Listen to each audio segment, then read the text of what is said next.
Documenting racial As they conducted national censuses amid unfolding scientific debates about the limits of racial determinism, Latin American census officials in the late 19th and early 20th centuries marshaled racial statistics towards two distinct and somewhat contravening aims. On the one hand, the presentation of a racial demographic data served to document the existence of originating racial heterogeneity, which was often parsed at the original font of national distinctiveness. On the other hand, racial statistics documented the gradual dissolution of that very heterogeneity. Demographic processes were shown to be shifting population towards a more homogeneous and wider future.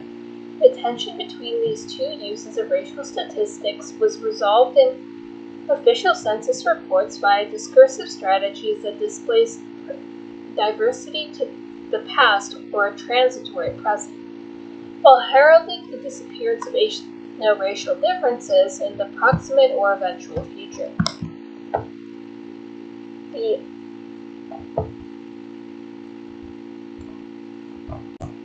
presentation of demographics and evidence that purported to document the decline of African or indigenous influence on the contemporary national population created space to acknowledge the distinguishing mark of non-European peoples on the nation's conception. In some census reports, this moment of conception was located far in the colonial past. In others, it was more ambiguously situated in or near the present. Either way, the constitutive racial elements of the nation were often described in great detail, underscoring not only the mixture of races at the founding of Latin American nations, but differentiating the particular kinds of race that went into the mix as a way to distinguish each nation from all others. In countries where census results showed large indigenous populations, for example, official reports often devoted sustained attention to cataloging the internal diversity of the Indian category. Illustratively, the first national census of Bolivia included extended discussion of the diverse indigenous population within its borders. A report on the 1846 Bolivian census titled The Statistical Sketch of Bolivia included the essay on the race and their relations by the preeminent Bolivian social scientist Jorge de Lanz.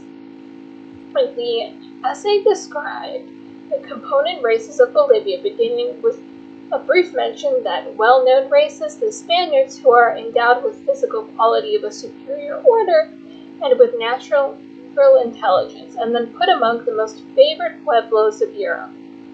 The majority of the essay, however, focused on the qualities of Bolivian aborigines, defending their worth against likely interference to the country, and asserting their close relation to the Caucasian race. In the words of de Lanz, the Indians of our Sierras are not inept in the arts or sciences, nor inadequate in maritime trades, nor disquiet, nor fond of war, nor vindictive, any more than other men. In the vast cemeteries of Carangas, I've seen over 1,000 Indian mummies, and I did not detect in their skulls anything but the same accidental diversity that I observed in the skulls of the Caucasian race. That is, some are bigger than others, some more spherical, and some less so, etc., and nothing that otherwise would distinguish them.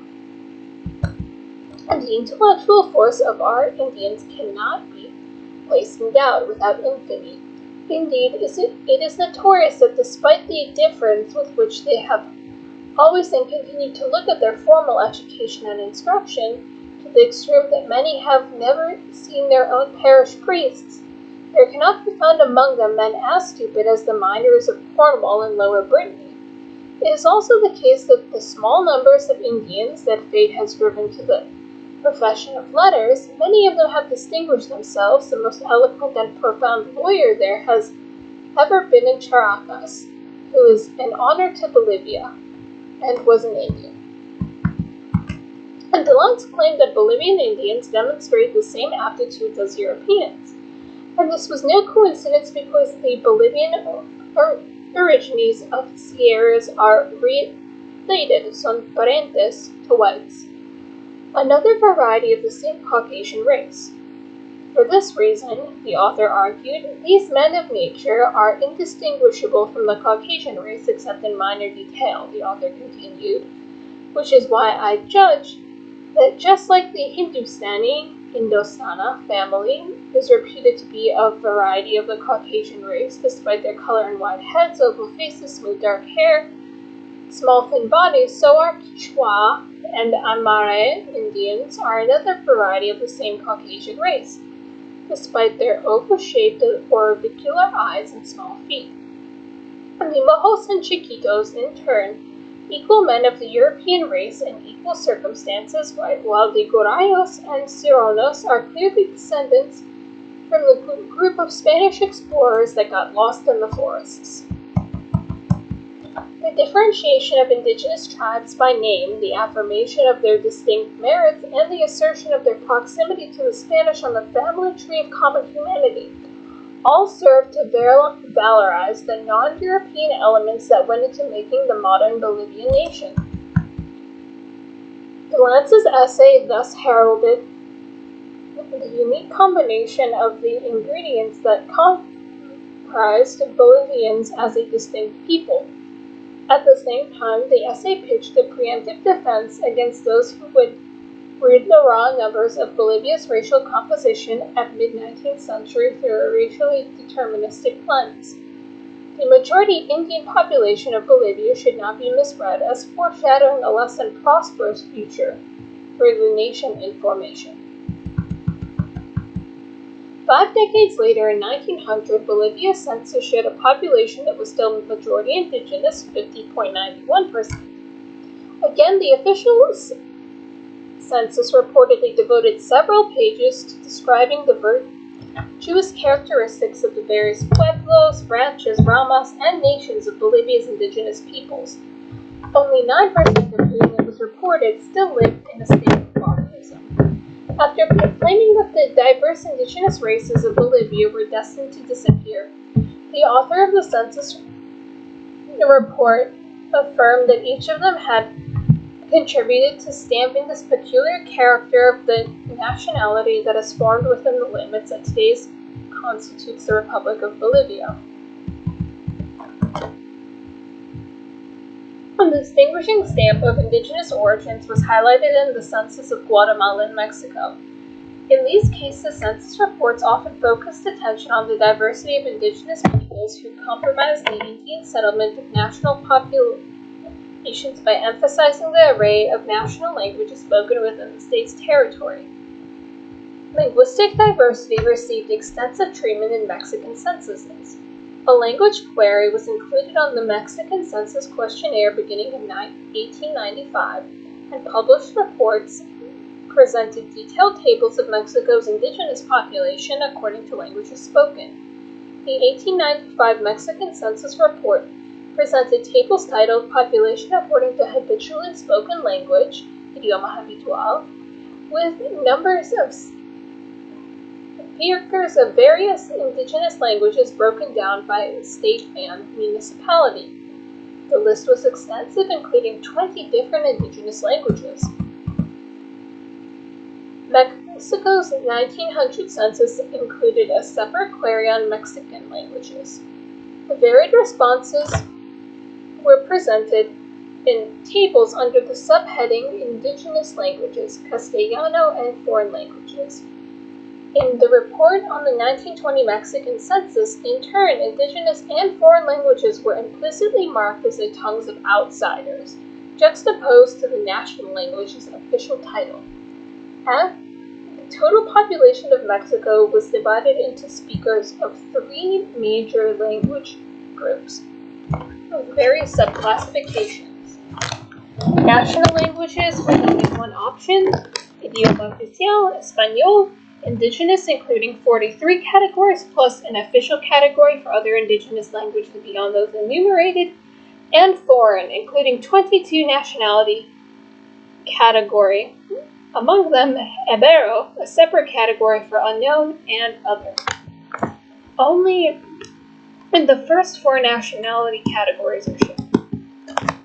The display of linguistic diversity in this format revealed the richness of Mexico's indigenous and immigrant heritage while suggesting the nationalist idea of a gradual linguistic assimilation. Becoming a part of the national community was equated via the categorical heading of the official tables with the acquisition of Spanish as the dominant language of daily life. In a similar vein, Guatemala's census reports show how multiple indigenous languages coexisted along Spanish as the dominant linguistic force. The Guatemalan censuses of 1921 and 1940 included a question on mother tongue, and the published results reported the number who spoke various indigenous languages.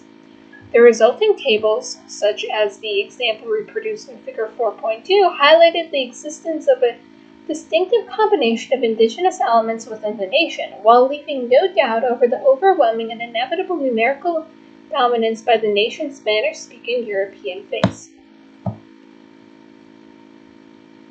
The tendency to underscore not only the racial heterogeneity of the nation's origins, but the particular strain of each race that went into the mix was most common in countries with proportionately large indigenous populations.